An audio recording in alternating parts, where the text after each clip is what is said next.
আনুমানিক প্রায় ৫,৫০০ বছর আগে ভগবান শ্রীকৃষ্ণ মানব জাতি কল্যাণে যে উপদেশ দিয়েছিলেন সেই উপদেশ শ্রীমদ্ ভাগবত গীতায় লেখা রয়েছে। সেই শ্রীমদ্ ভাগবত গীতা পাঠ ইতিমধ্যে শুরু হয়েছে দুর্গাপুরের ইস্কন মন্দিরে।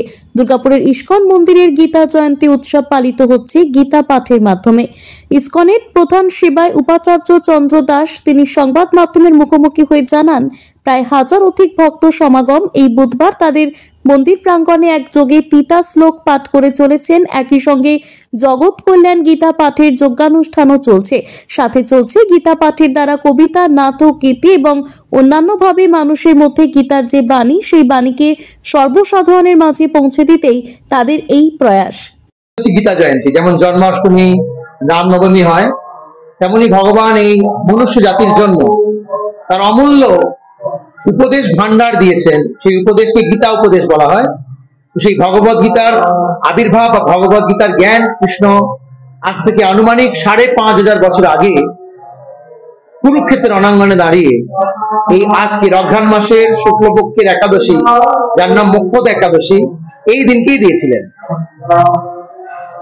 যখন অর্জুন যুদ্ধের মাঝে নিমজ্জিত, সেইখানে ভগবান শ্রীকৃষ্ণ তাকে শান্তির শিক্ষা দিয়েছিল।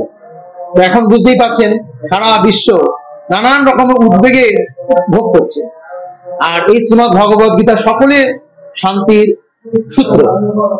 তো আজকে মন্দির প্রাঙ্গণে প্রায় 1 থেকে 1,500 ভক্তের সমাগম হবে। ধীরে ধীরে ভক্তরা আসছেন। সম্পূর্ণ 700 শ্লোক ভগবত গীতার এখানে পারায়ণ হবে, অর্থাৎ আবৃত্তি হবে, এবং প্রতিটি শ্লোকের সাথে সাথে ঘৃতাহুতি দেওয়া হচ্ছে, অর্থাৎ যজ্ঞ হচ্ছে।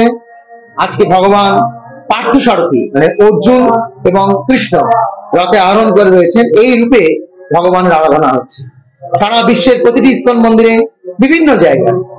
দুর্গাপুর থেকে নিজস্ব প্রতিনিধি রিপোর্ট, টিভি নিউজ 10। সুলভে সঠিক চিকিৎসার একমাত্র প্রতিষ্ঠান বিবেকানন্দ হসপিটাল। 24 ঘন্টা emergency service, blood bank, trauma care.